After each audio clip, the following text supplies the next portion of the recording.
Se supone que tú para determinar esta parte es porque ya hiciste un análisis matemático, probablemente estadístico, para ver si es factible pasar del 5 al 10%. Obviamente tienes que tener un historial en tu departamento que te puede indicar cómo estuvo el periodo anterior, cómo estuvieron los últimos años, y tienes que justificar por qué quieres incrementar esa cantidad. No puede ser tan sencillo como simplemente al dedazo ponerlo del 5 quiero pasar al 10.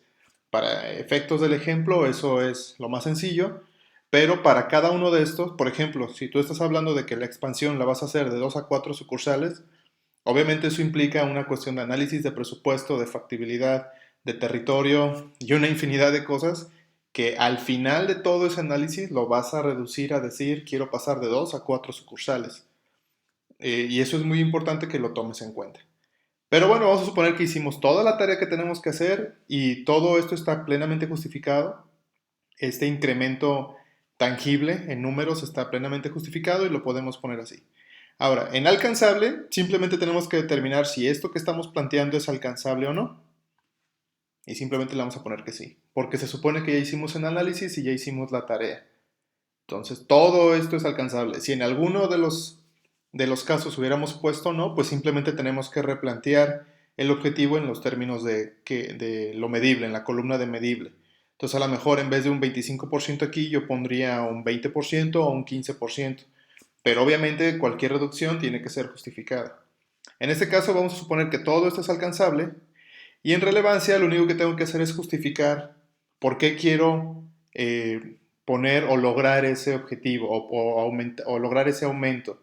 Entonces, si te fijas en la parte financiera, ¿es relevante? Sí, ya que aumenta el doble la utilidad y quién no va a querer que su utilidad aumente al doble. En expansión, sí es relevante ya que aumenta el doble el ritmo de crecimiento. En la parte comercial, sí es relevante ya que en promedio lo mejor que mejoraba la empresa era en un 10% y ahora nosotros queremos mejorar un 25%. Esto obviamente lo estoy inventando, pero es un ejemplo de ese análisis que te digo previo. Antes era un 10% de incremento a lo mejor anual o mensual, pues ahora lo queremos en un 25% y claro que eso es más relevante. En recursos humanos, claro que es relevante ya que nunca antes se había capacitado al personal, ¿no? Y esto es muy común. Antes no había plan de capacitación, ahora sí. No nos vamos a arriesgar a decir que queremos el 100%, queremos el 80%. Entonces, por eso es relevante. Recuerda que todo este ejemplo son números y datos ficticios. Es nada más, lo estamos haciendo así de rápido, pero es algo que tienes que analizar muy bien y tienes que tener justificación de todos los datos que se están poniendo cuando ya hagas la tabla en ejemplos reales. Y atado al tiempo, la última columna lo único que tenemos que hacer es decir para cuándo lo queremos. Entonces, pues aquí está muy sencillo. Antes del final del 2015, antes de que termine el 2015, queremos lograr lo que tenemos aquí. Ahora, esto no es el enunciado del objetivo, pero esto te va a ayudar a desarrollar el enunciado de una manera muy sencilla. Lo siguiente que vamos a ver, vamos a eliminar por cuestiones de espacio, vamos a ver en grupos, los objetivos en grupos de dos. Va a aparecer toda la fila y abajo vamos a poner cómo redactamos el objetivo. Y aquí está. Estamos viendo primero lo financiero y la parte de expansión. Entonces lo que yo quiero que veas es cómo no necesariamente al definir o al utilizar toda la metodología tienes que meter en el texto del objetivo todo lo que definiste arriba. Yo lo único que estoy poniendo de mi objetivo financiero es aumentar la utilidad de un 5% a un 10% antes del final del 2015.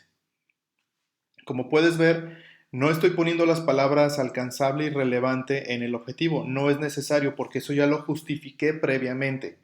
Lo único que estoy haciendo es que mi objetivo sea específico, sea medible, esté atado al tiempo y previamente yo ya justifiqué que si era alcanzable y si era relevante. Entonces, esto es un objetivo SMART. En objetivo de expansión hice exactamente lo mismo. Estoy tomando la parte de específico, incrementar el rate de expansión de 2 a 4 sucursales por mes antes del final del 2015. Nuevamente, la parte alcanzable y relevante previamente ya fue justificada, no necesito ponerla dentro del texto. Si nos vamos a los otros dos objetivos, es igual. Mi objetivo comercial queda incrementar las ventas mensuales en un 25% respecto al periodo anterior antes de que finalice el 2015. Y el objetivo de recursos humanos, completar el plan de capacitación por persona al menos en un 80% antes de que finalice el 2015. Como puedes ver, yo creo que si utilizas esta tabla SMART, te puede ayudar mucho a que sea más fácil redactar el objetivo, porque tú te das a dar cuenta que no necesitas poner dentro del texto del objetivo la parte de alcanzable o relevante. Realmente lo único que yo hago es meter la parte de específico, medible y atado al tiempo, pero tiene que estar justificado que ese objetivo que estás planteando sí se puede alcanzar y que sea relevante para la organización. Entonces el desarrollo de los objetivos se vuelve muy sencillo. Ojo, en cuanto al proceso de un proyecto, recuerda que después de plantear los objetivos, pues ahora puedes definir los indicadores de desempeño. Entonces, una cosa va llevando a la otra, pero en este caso, hasta aquí sería el desarrollo de los objetivos SMART. Espero que este video te haya servido o sea de utilidad. Te recomiendo que lo veas varias veces, compártelo a quien creas que le puede interesar y no dudes en mandarnos tus comentarios e inclusive petición de algún video o algún tema en específico que quieras ver. Estamos para servirte en la medida que el tiempo lo permita y nos vemos en el siguiente video. Hasta luego.